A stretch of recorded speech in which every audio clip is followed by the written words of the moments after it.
So I am here at Knott's Berry Farm for a second day, and well, I'm a lot happier than I was yesterday. So first things first, this right here is a great ride. I knew that last night when I got some night rides on it. I was pretty impressed with how it rode at night. But like, I mean, I still do have my pet peeves with this park, but like, I mean, I've had some positive interactions with guests today, which definitely is a plus, because that was one of my pet peeves yesterday. And I've gotten on all of the credits that I missed yesterday, so that was Hang Time, Coast Rider, and Timberline Twister. So Hang Time, of course, being the only major credit that I missed yesterday. But I will say that I would rank Timberline Twister ahead of Coast Rider the Wild Mouse, because like, there's actually some legit, it sort of feels like simulated airtime is what I want to say on Timberline Twister, which really surprised me. But anyway, let's do a walk around the park and do sort of short reviews of things. So we've got Silver Bullet here, which, as I mentioned in my little short review, I feel this is underrated as among B&M inverts. It mixes up the forces nicely. I really like that it has that cutback that has some negative G's to it. Like, I think that's the only one on a B&M invert where it has a cutback like that. But yeah, so Silver Bullet, pretty good. Generally doesn't have a line if you want to get on a good coaster and you don't want to have to wait. So that's why I say Silver Bullet was spared from my video about pet peeves and my little short about Silver Bullet to being an underrated invert. If you see this wooden track here, this is actually for horse rides. I don't know if they're doing them right now, but that's what it's used for. I saw that they were doing it yesterday.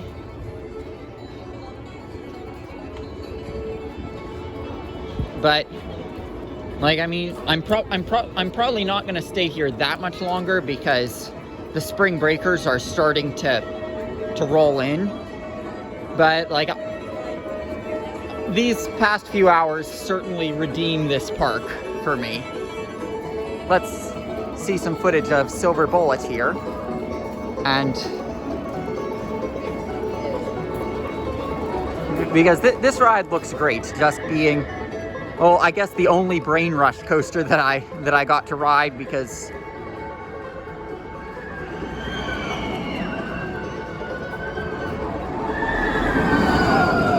here we go into the cutback, and then they're gonna go to the Cobra roll. But this was the only Brain Rush coaster that I got to ride, being that, well, Accelerator is on extended closure, obviously, and Boomerang isn't here anymore.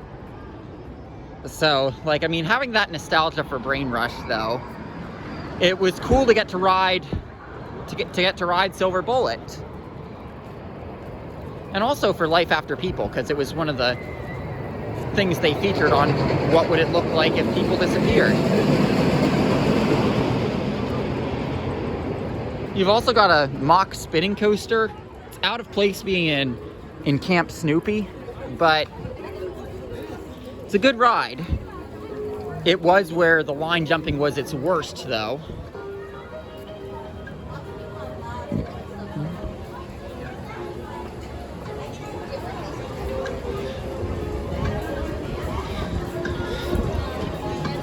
And by the way, for your battle plan with this park, I'm gonna say that Sierra Sidewinder over here, the mock spinning coaster, often has the longest line in the park from what I've seen. So as for the battle plan with this park, which I am gonna make a video about the Knott's Berry Farm battle plan, since, well, I didn't come in with prepared with a battle plan like I did with Magic Mountain, where I knew a lot of the shortcuts going in because I had watched videos. So I'll make a video for how to do things more appropriately and not wind up disappointed like I did yesterday.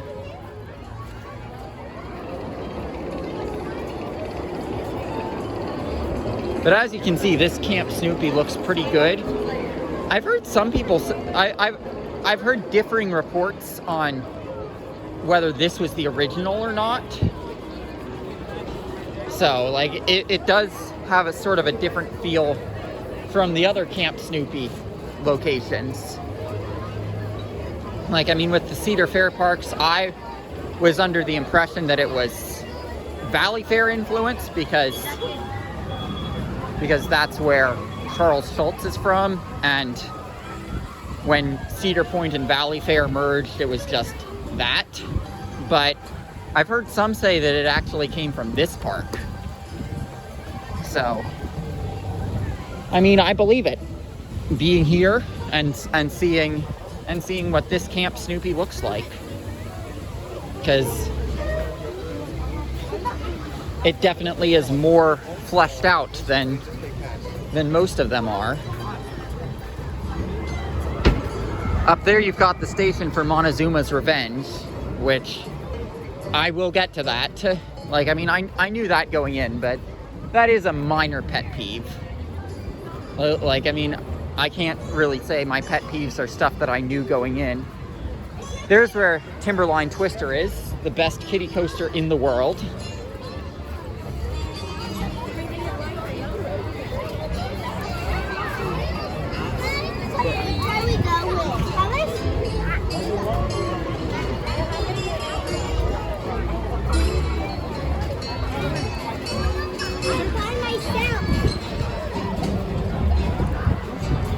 There's the back spike of Montezuma's Revenge. I am sad that I'm not going to get to ride Montezuma's Revenge because, yes, well, it's one of 2 Schwarzkopf shuttle loops that are left in North America, and the other one is sitting in storage. Well, one of 3 actually. The other 2 are sitting in storage, one being Cascabel at Niagara Amusement Park, and the other being the former Astro World one that's still sitting in storage somewhere. But yeah, you can see that the loop is gone, but the spikes are still here. The launch track is still there.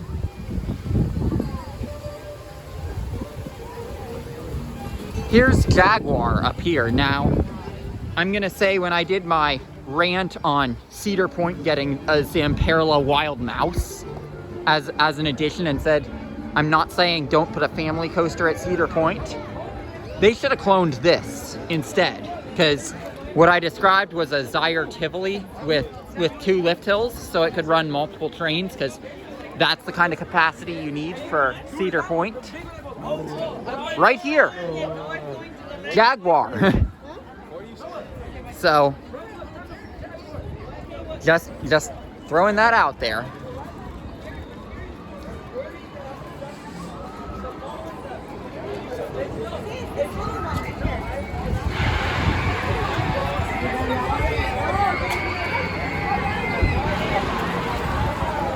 And then back here you've got the boardwalk section. And it feels weird that when there was bad winds yesterday, it was the boardwalk section where everything was closed. So, like, I mean, I guess, does that count as theming? Because that's where you're most likely to have high winds making things hard, is at a boardwalk park. But you've got an S&S shot tower. You've got an observation thing. You've got, of course, Accelerator, which I'm not going to get to ride, but I've ridden Storm Runner, so I can generally say what it feels like.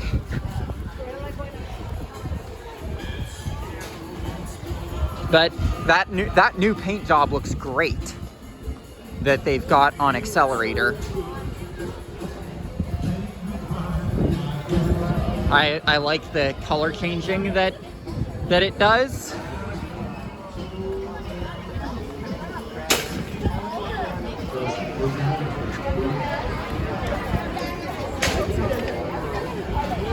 And then over here you've got Hang Time, which is probably the second best coaster I've ridden by Gerstlauer. And I know I did a short about this, but the meme about Hang Time not having hang time, it's referring to that holding brake, I think, the name, not hang time like we refer to on inversions. And then back there, I don't know if you can see it, you've got Coast Rider, a Wild Mouse coaster, and probably the worst coaster of the trip, honestly. Like, not gonna sugarcoat it. It's not horrible, but it certainly ain't good. I mean, I'll just say a Wild Mouse with shin guards, and like, I don't even have the nostalgia for a Wild Mouse with shin guards that's over trimmed, and I don't even have the nostalgia for Perilous Plunge to make it hurt that much more how bad this ride is.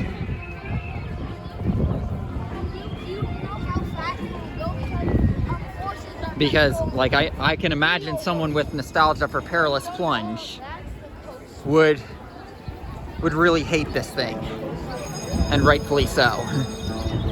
And I know it's something with this channel, Hershey Park Enthusiast. He absolutely hates the Hershey Park Wild Mouse. Hershey Park Wild Mouse looks pretty good compared to this, because at least that thing doesn't have shin guards. Which, that really does negatively affect the ride experience for me, because of some health problems that I have with my legs from getting a tick bite, let's just say. But yeah, you can't see the shin guards from the camera, but it's not the worst coaster I've ridden, but it's not exactly good.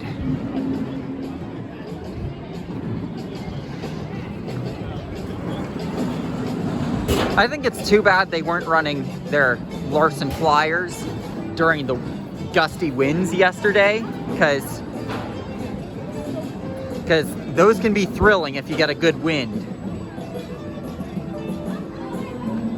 Even if they don't have the mobility of the Bish-Rocco Flyers, if you get a good wind gust on those, they can be good. And of course, here's Hang Time up close. I'm glad I did rope drop this thing this morning, because like it totally redeemed this park. The fact that I came back for a second day and came at opening, because I'm feeling much more satisfied than I was yesterday.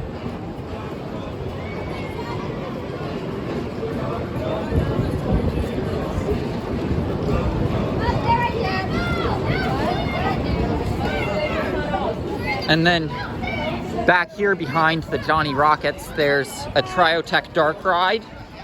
It used to be Voyage to the Iron Reef, but then they changed the storyline to fit with a ride that had been in that building in the past. There's a good shot of Ghost Rider, which Ghost Rider probably is my favorite ride here. And yes, I would say even if Accelerator was open, Ghost Rider would be my favorite ride here. I can't believe some of the forces you're able to get on Millennium Flyer trains. Here's Knott's Berry Tales. This replaced Voyage to the Iron Reef, and